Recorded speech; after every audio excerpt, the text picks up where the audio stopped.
The barrier had stood for 12,000 years. Every spacefaring civilization in the galaxy knew about it.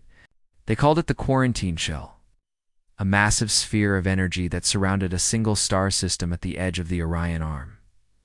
The shell was perfect. It let light pass through but stopped everything else. Ships could not enter. Signals could not escape. Whatever was inside had been sealed away since before recorded history, Commander. Zalvith had served the Hegemony Survey Corps for 40 years. He had seen wonders that would make lesser beings weep. He had walked on worlds made entirely of crystal. He had witnessed the birth of stars. But nothing had prepared him for the moment when the quarantine shell began to flicker. He was aboard his ship, the Wandering Horizon, conducting a routine patrol near the Forbidden Zone. The shell was supposed to be eternal. The ancient texts said it would stand until the end of time. But as Zalvith watched through his viewport, the shimmering wall of energy pulsed once, twice, and then simply vanished. He sat in stunned silence for a long moment. Then he activated his communication array and sent an emergency message to every receiving station within range. The impossible had happened. The barrier was gone. Within hours, the news had spread across 10,000 worlds. The Galactic Compact, the loose federation of spacefaring civilizations that maintained peace and trade between the stars, it's called an emergency council. Representatives from hundreds of species gathered in the great chamber on the neutral world of Thesan Prime. The air was thick with fear and excitement. High Diplomat Orinth stood at the center of the chamber. He was a tall being with iridescent scales that shifted color with his mood. Right now, they were a deep, worried blue. He had spent the past 3 days reading every ancient text he could find about the quarantine shell. The results had been disturbing. The records were old, copied and recopied across thousands of generations. Much had been lost. But certain phrases appeared again and again in every language. In every archive, on every world that had records dating back far enough. They must never be released. The seal must hold. For the safety of all who live among the stars. Ambassador Kirinus of the Threll Dominion slammed her armored fist on her speaking platform. She was a warrior by nature. Her people descended from predators who had once ruled their world through strength alone. We must send a fleet immediately, she demanded. Whatever was sealed inside that barrier was considered a threat to the entire galaxy. We cannot let it spread. Elder Vernash of the Synthesis Collective raised a thin, delicate hand. His species had evolved beyond physical bodies long ago. He existed now as a consciousness housed in an artificial shell. Patience, he said in his calm, measured voice. We do not know what we are dealing with. The records speak of danger, yes, but they do not explain what kind. Perhaps the threat is past. Perhaps whatever was sealed inside has died. We should observe before we act. The debate raged for hours. Some called for immediate military action. Others urged caution. A few radical voices even suggested that the whole thing might be a hoax, that the barrier had never really existed at all. But in the end, curiosity won over fear. A diplomatic fleet was assembled, comprising ships from 17 different species. They would travel to the open system and learn the truth. Meanwhile, on the third planet orbiting the small yellow star at the center of the former quarantine shell, humanity had no idea any of this was happening. Dr. Lisa Monroe was working late at the Griffith Observatory in Los Angeles. She was 34 years old, with tired eyes and coffee-stained fingers. She had spent her entire career searching for signs of extraterrestrial life. Every night she scanned the skies, hoping to find something, anything, that proved humanity was not alone. Every night she found nothing. But on this night, everything changed. She was reviewing data from the Deep Space Telescope when she noticed something strange. A cluster of objects had entered the solar system from the direction of Alpha Centauri. They were moving in formation. They were slowing down as they approached. Lisa checked her instruments 3 times. She ran every diagnostic she knew. The readings were real. Something was coming. She reached for her phone with trembling hands and called her department head. Then she called the director of NASA. Within an hour, the President of the United States had been woken from his sleep. Within 2 hours, military bases around the world were on high alert. Within 3 hours, every telescope on Earth was pointed at the approaching objects. They were ships. Hundreds of them. Ships of designs that no human mind had ever imagined. President Daniel Carter addressed the nation the following morning. He was a calm man by nature, a former lawyer who had built his career on careful words and measured responses. But even he could not hide the tremor in his voice as he spoke. "My fellow Americans," he said, "and indeed my fellow humans, we are not alone in the universe. Within the next 48 hours, we will make first contact with extraterrestrial life. I ask you all to remain calm. We do not know what these visitors want. We do not know if they come in peace or war. But we will face this moment together as we have faced every great challenge in our history.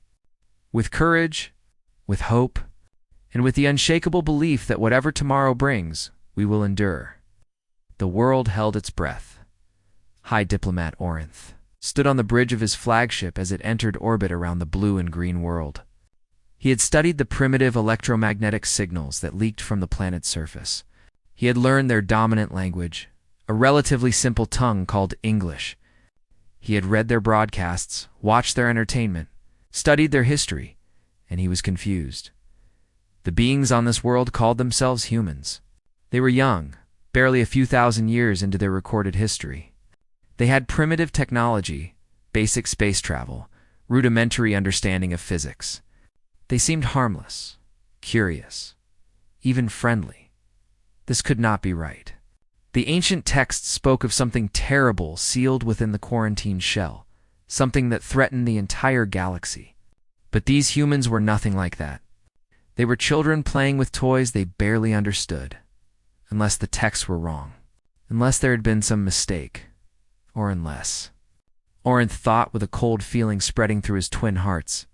The truth was something far worse than anyone had imagined. He gave the order to begin first contact procedures. The answers would come soon enough. He just hoped they would not be answers that would haunt his dreams for the rest of his life. Far below, Lisa Monroe stood on a hill overlooking Los Angeles and watched the alien ships descend through the clouds. She had spent her whole life searching for proof that humanity was not alone. Now that proof was here, and she felt only fear. What did they come for? What did they want? And why, she wondered? Did it feel like something was ending rather than beginning? The first meeting between humanity and the galactic delegation took place on a platform floating above the Pacific Ocean. The structure had been built in just 3 days. A joint effort between every major nation on Earth. It was neutral ground, belonging to no country and no people. It seemed fitting for the most important moment in human history. Dr. Amanda Price was chosen to lead the human contact team. She was a xenologist, though until last week that had been a purely theoretical field. She had spent her career imagining what alien life might look like. Now she was about to shake hands with it. Or tentacles. Or whatever appendages aliens used for greeting. She stood on the platform with 6 other scientists and 2 military advisors. The wind from the ocean was cold and sharp. Above them, the alien flagship hung in the sky like a second moon, its hull gleaming in the afternoon sun. A smaller craft detached from the flagship and descended toward the platform. It landed without a sound, its engines producing no visible thrust. The door opened, and High Diplomat Orinth stepped out. Amanda had seen pictures transmitted from the approaching fleet. She thought she was prepared. She was wrong. Orinth was 7 feet tall, with scales that shifted from blue to purple as he moved. He had 4 eyes arranged in a diamond pattern on his face. His mouth was full of small, sharp teeth. He was beautiful and terrifying in equal measure. Behind him came representatives from 6 other species. Some were humanoid. Some were not. One looked like a floating sphere of light. Another resembled a walking tree. Amanda reminded herself to breathe. Orinth stopped a few feet from the human delegation. His universal translator hummed softly as he spoke. "Greetings," he said. "I am High Diplomat Orinth of the Galactic Compact. We come in peace and with many questions. President Carter stepped forward. He had insisted on being present despite the objections of his security team. "Welcome to Earth," he said. "We have many questions as well. But first, please know that you are our guests here. We offer you friendship and hope that this is the beginning of a long and prosperous relationship between our peoples." Orinth's scales flickered orange. Amanda later learned this indicated surprise. "You are welcoming us?" he asked. "Of course," Carter said. "We have dreamed of this moment for generations. We always hoped we would find others among the stars. We never imagined you would find us first." The alien delegation exchanged glances. Something unspoken passed between them. Orinth's scales shifted to a deep, worried purple. "I must ask you something," he said slowly. "It is perhaps the most important question I have ever asked. Please answer honestly. Do you know why your star system was surrounded by an energy barrier for the past 12,000 years?" Silence fell over the platform. Amanda looked at the other scientists. They looked back at her with the same confusion she felt. "I'm sorry," she said. "A barrier? We don't understand. There was nothing surrounding our system. We would have detected it." "The barrier was invisible from within," Orinth said. "It was designed to contain, not to be seen by those contained. For 12,000 years, no ship could enter or leave your system. No signal could pass. You were sealed away from the rest of the galaxy." President Carter frowned. "We have no knowledge of any such barrier. Our history goes back thousands of years. There's no mention of anything like what you're describing." "That is what concerns me," Orinth said quietly. The talks continued for hours. The aliens shared what they knew, which was surprisingly little. The quarantine shell had existed since before the current galactic civilizations rose to power. The records from that time were fragmentary and incomplete. All anyone knew for certain was that something dangerous had been sealed away. And warnings had been left throughout the galaxy never to breach the barrier. But the barrier was gone now, and the humans remembered nothing. Ambassador Kiranis grew increasingly frustrated as the discussions went on. She was a warrior, not a diplomat. Patience was not her strength. "This is absurd," she finally declared. "Something happened 12,000 years ago? Something terrible enough that our ancestors built a cage around an entire star system. These humans know nothing. That means the knowledge was taken from them. The question is not what they know. The question is what they have forgotten." Lisa Monroe had been standing quietly at the edge of the human delegation. She had not expected to be invited to the first contact. But someone had recognized her name from the news reports and added her to the list.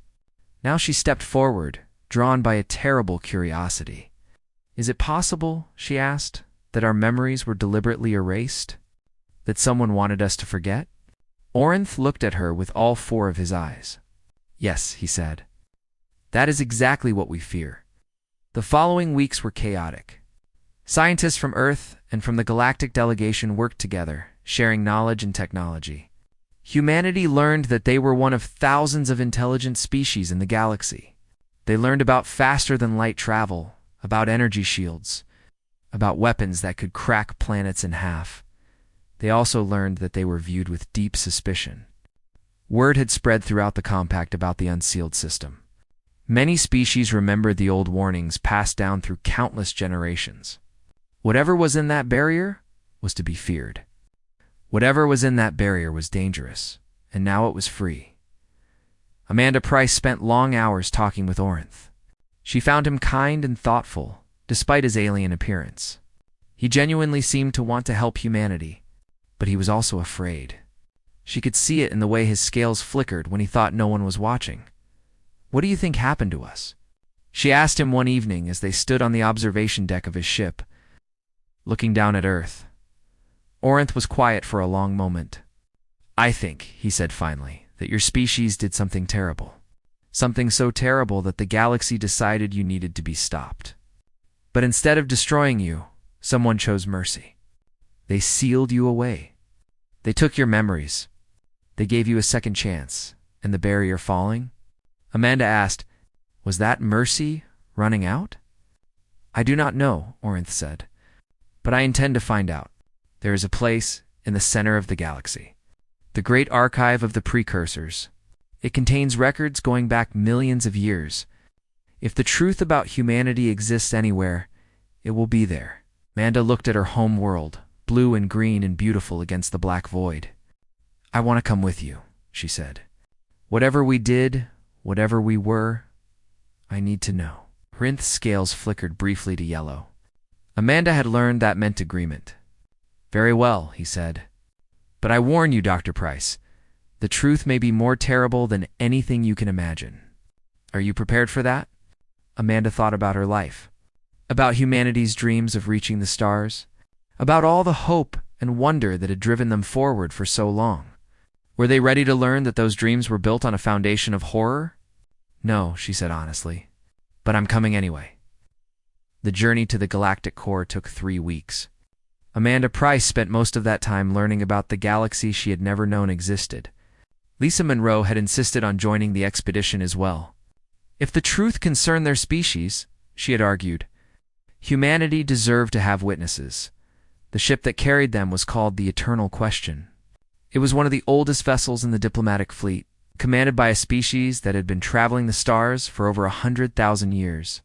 To them, humans were children, barely out of the cradle.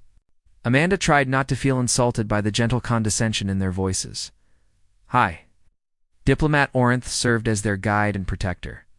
He had grown fond of the 2 human women during their time together. They were curious and brave and surprisingly adaptable. In a different time, he thought, humanity might have been valuable allies. But the shadow of the past hung over them all. The truth they sought might change everything. Ambassador Quirinus had also joined the expedition. She still did not trust the humans, but she wanted to see the evidence for herself. If her ancestors had suffered at human hands, she wanted to know. She wanted to understand why her people still feared the darkness between the stars. The Great Archive appeared on their sensors on the 21st day. It was unlike anything Amanda had ever seen. A hollow sphere surrounded a dying red star, its surface covered with millions of structures that glowed with soft golden light. The sphere was larger than a planet, larger than a solar system. It had been built by beings who viewed galaxies the way humans viewed grains of sand. The precursors, Orinth explained as they approached. They existed millions of years ago. They seeded life throughout the galaxy, and then they vanished. No one knows why. All they left behind were their machines and their records. The archive was maintained by artificial intelligences older than any living civilization. They had no bodies, existing only as patterns of energy within the great structure. When the Eternal Question docked at one of the countless ports, a voice spoke directly into their minds. Welcome, travelers. What knowledge do you seek? Orinth stepped forward.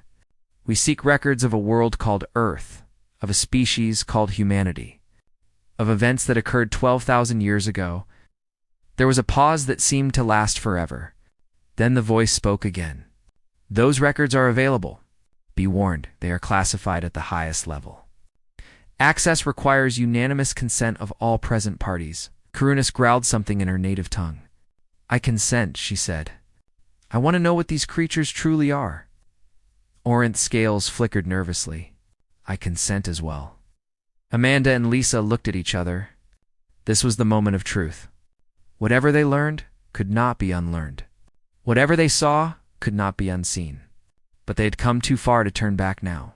We consent, Amanda said. The walls of the archive chamber dissolved into light. Suddenly they were standing in space, surrounded by stars and ships and the terrible beauty of war. 12,300 years ago, the voice narrated, the species known as humanity controlled an empire spanning 300 star systems. They were the dominant military power in this region of the galaxy. Amanda watched as human ships, sleek and deadly, moved across the display. They were nothing like the primitive rockets she knew from Earth. These were warships, designed for one purpose only: destruction. The humans were unlike any other species, the voice continued.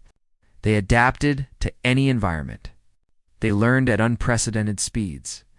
They bred rapidly, their population doubling every generation. and they possessed a capacity for violence that had no equal among the stars. The display shifted to show a planet burning. Cities turned to glass under orbital bombardment.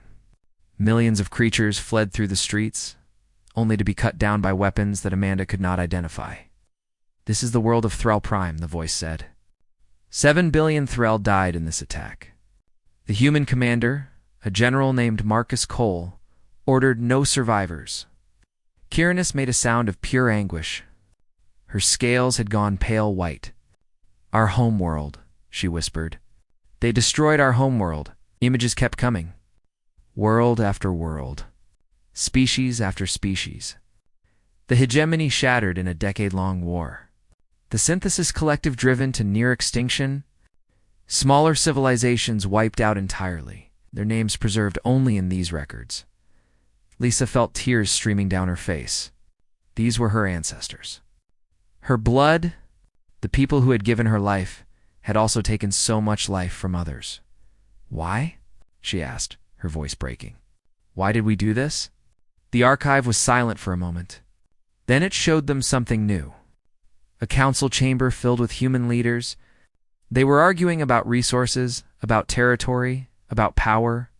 They spoke of other species as obstacles to be removed, as threats to be eliminated, as lesser beings unworthy of existence. Humanity viewed the galaxy as theirs by right, the voice explained. They believed they were destined to our Ule. Any who stood in their way were enemies to be destroyed. The display shifted again. Now it showed the war turning. A coalition of species, united by desperation, fighting back against the human empire. The battles were horrific. For every human ship destroyed, dozens of coalition vessels died. But there were simply more of them. Wave after wave, year after year, the coalition pushed forward. The war lasted 200 years, the voice said. 1 trillion beings died. It was the greatest catastrophe in galactic history. But in the end, humanity was defeated. Their empire fell. Their colonies were captured. Their fleets were destroyed. Only Earth remained. Amanda could barely breathe. Her chest felt tight. Her vision was blurred with tears. But she forced herself to keep watching. She owed it to the dead. She owed it to the truth.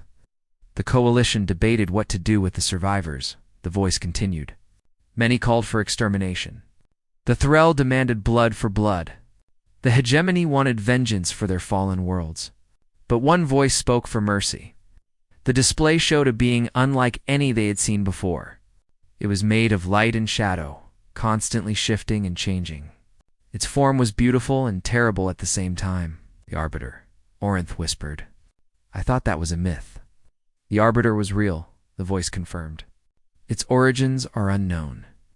Its nature is beyond our understanding. But it spoke to the coalition and offered them a choice. Destroy humanity and become like them.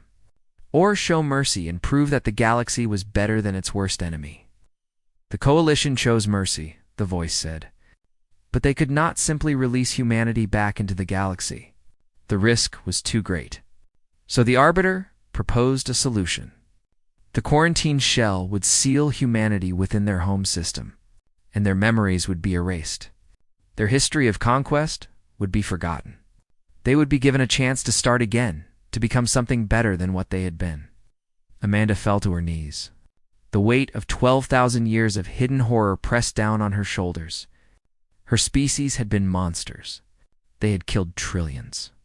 And then they had been forgiven, given a gift they did not deserve. The barrier fell because its purpose was complete. The voice finished. 12,000 years was the designated trial period. The galaxy will now judge whether humanity has truly changed. The display faded. They were back in the archive chamber, standing in silence. Kyrannus looked at the humans with something that might have been hatred or might have been pity. "Now, you know," she said. "Now you understand why we feared you." Lisa wiped her eyes and stood tall despite the trembling in her legs. "We are not those people," she said. "We don't remember them. We don't know them. Whatever they did, we have to believe we can be different." "Can you?" Kyrannus asked. "Or is the violence simply sleeping, waiting to wake again?" It was a question none of them could answer. The journey back to the Galactic Compact headquarters was the longest 3 weeks of Amanda Price's life. She spent most of it alone in her quarters, staring at the walls and trying to process what she had learned. The archive had given them copies of the records, thousands of hours of footage documenting humanity's crimes. She could not bring herself to watch more than a few minutes at a time. Lisa Monroe handled it differently. She threw herself into research, studying every piece of data the archive had provided. She learned the names of human generals who had ordered massacres. She memorized the death tolls of worlds humanity had conquered. She read accounts from survivors, their words translated across millennia and light years. "How can you do this?" Amanda asked her one night. They were sitting in the ship's observation lounge, watching the stars streak past as they traveled through hyperspace. "How can you keep looking at it?" Lisa's eyes were red from lack of sleep. Dark circles marked her face like bruises, but her voice was steady when she answered. "Because someone has to remember. Our ancestors were erased from our history. That was probably necessary. But these victims deserve to be remembered. Their suffering deserves to be acknowledged. I owe them that much." High Diplomat Orinth checked on them often. His scales shifted through worried blues and uncertain purples whenever he visited.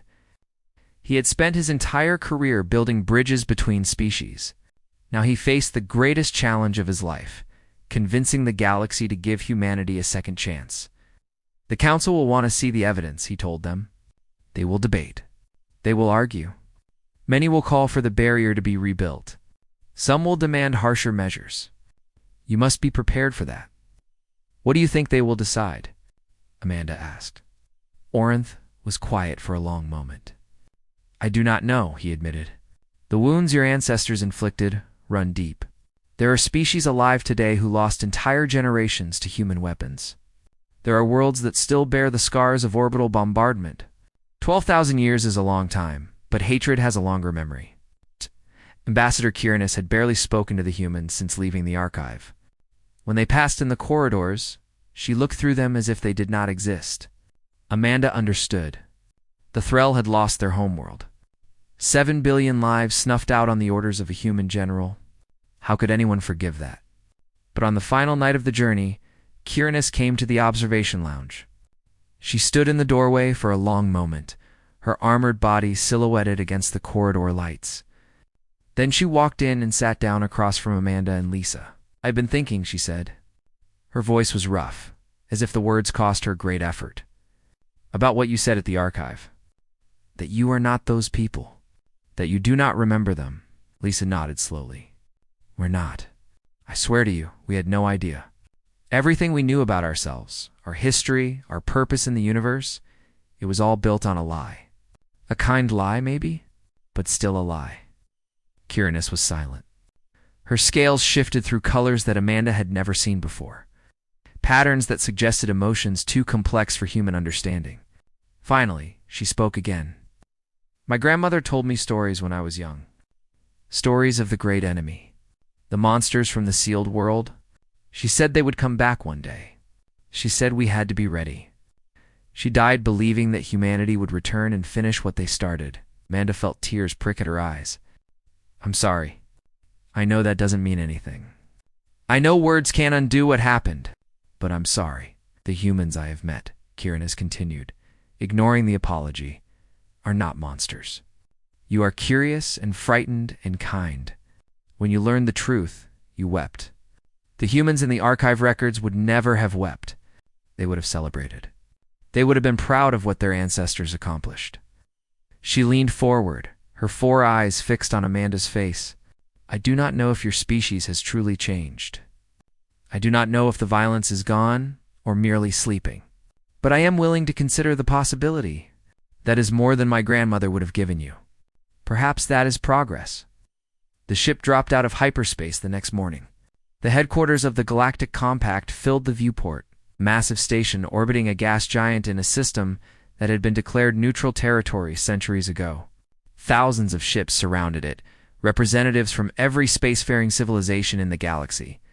They had all come to see what would happen to the humans. President Carter had traveled to the headquarters via a different ship. He was waiting for them when they docked, along with a delegation of human leaders and scientists. His face was pale and drawn. He had seen the archive records transmitted across the stars during their journey back. "Is it true?" he asked Amanda. "All of it?" "Yes, sir." "Every word." Carter closed his eyes. For a moment, he looked like a man who had lost everything. Then he straightened his shoulders and lifted his chin. "Then we face it. We acknowledge what we were, and we prove that we can be something different." The council chamber was vast. Thousands of seats rose in tiers around a central stage, each one occupied by a representative of a different species. The air was thick with tension. Amanda could feel hostility radiating from the crowd, 12,000 years of fear and anger. Focused on the small group of humans standing at the center of the room, the evidence was presented. The archive records played on massive screens. The council watched in silence as humanity's crimes were laid bare for all to see. Some representatives wept. Others shouted in rage. A few simply left, unable to bear the horror of what they were witnessing. When it was over, the debate began. Species that had lost ancestors to human weapons demanded justice. They wanted the quarantine shell rebuilt. They wanted humanity sealed away again, this time forever. Some called for extermination. The monsters had been given a second chance, they argued. They did not deserve a third. But others spoke in humanity's defense. Younger civilizations, ones that had never known the old human empire, pointed out that the current humans were innocent. They had not committed these crimes. They had not even known about them. Punishing them for the sins of their ancestors was unjust. The debate raged for days. Amanda and Lisa sat in the human section, watching their fate be decided by strangers. They were not allowed to speak. This was a matter for the galaxy, not for the accused. On the fifth day, Orinth rose to address the council. His scales were a deep, determined blue. He had spent every night working on this speech, refining his arguments, searching for the words that might save Huma. "Nidhi, we stand at a crossroads," he said. 12,000 years ago, our ancestors faced a similar choice. They could have destroyed humanity. They chose mercy instead. They believed that even the worst enemy could be redeemed. They built the quarantine shell not as a prison, but as a nursery. They hoped that humanity would grow, would change, would become worthy of the stars. He gestured toward the human delegation. "Look at them. They are not the conquerors of old. They are scientists and leaders and dreamers. When they learned the truth about their past, they did not deny it. They did not make excuses. They accepted responsibility for crimes they did not commit, simply because they were human." Orinth's voice rose with passion. "If we seal them away again, we prove that mercy was a mistake. We prove that species cannot change, that the past determines the future forever. But if we give them a chance, if we welcome them into our community and let them prove themselves, we honor the sacrifice of those who died in the war. We show that their deaths meant something. We demonstrate that the galaxy has truly moved beyond the darkness of the past." He bowed his head. "The choice is yours." The vote would come tomorrow. Amanda lay awake that night, staring at the ceiling of her quarters, wondering if she would ever see Earth again. The morning of the vote arrived like a funeral procession. Amanda Price stood with the human delegation in the center of the council chamber, surrounded by the representatives of 340 species. The air was heavy with the weight of history. 12,000 years of fear and hope had led to this moment. President Carter had not slept. His eyes were hollow, his hands trembling slightly at his sides. But his voice was steady when he turned to address his people. "Whatever happens today, I want you all to know how proud I am. We came here with nothing. We learned truths that would have broken lesser beings, and we faced them with dignity. No matter what the galaxy decides, that matters. That means something." Lisa Monroe reached out and squeezed Amanda's hand. They had become close during the weeks of traveling and waiting and fearing.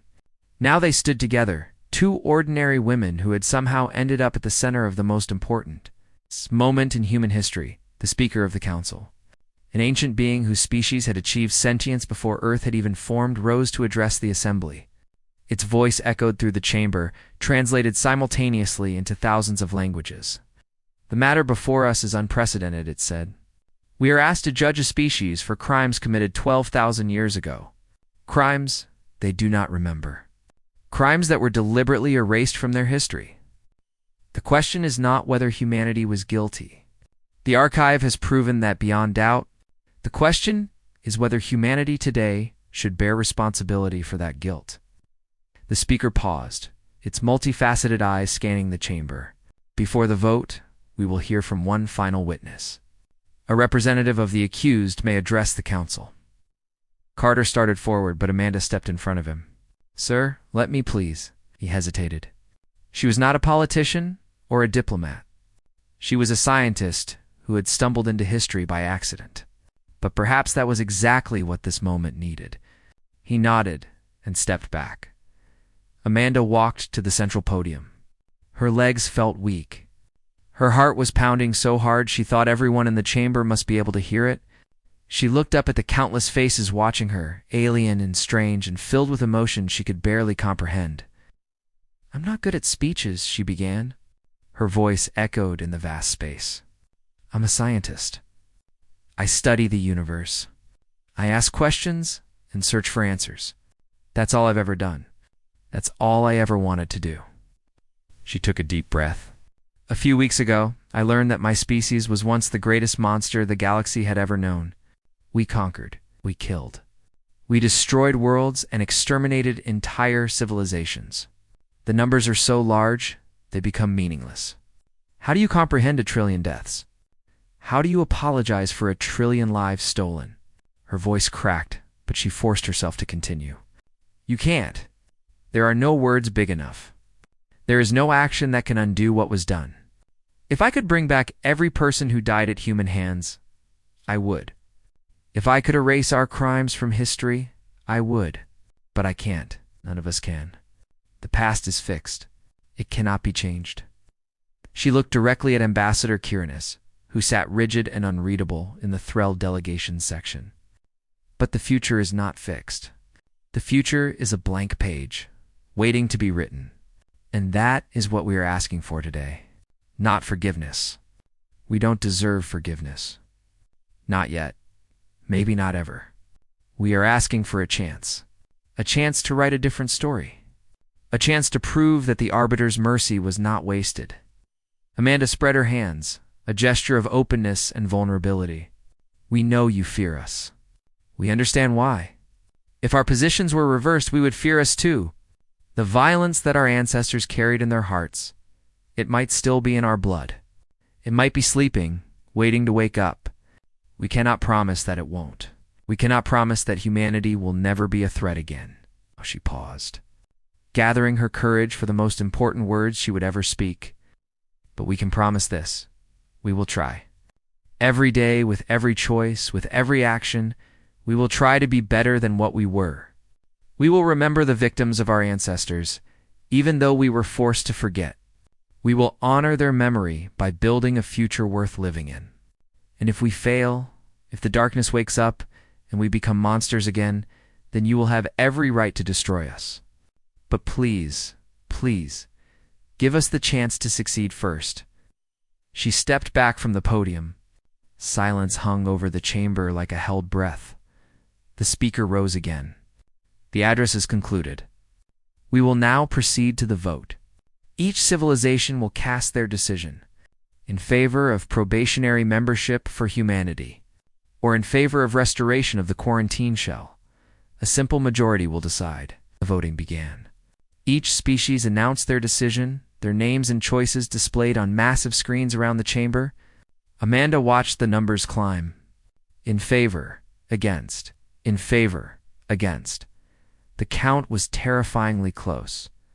Hours passed. Species after species cast their votes. Some gave speeches explaining their reasoning. Others simply stated their choice and fell silent. The tension in the chamber grew with each passing minute. Finally, only one vote remained.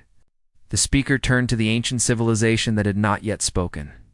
They were one of the oldest races in the galaxy, so old that they had been ancient when humanity first learned to make fire. Their word carried enormous weight. The representative rose.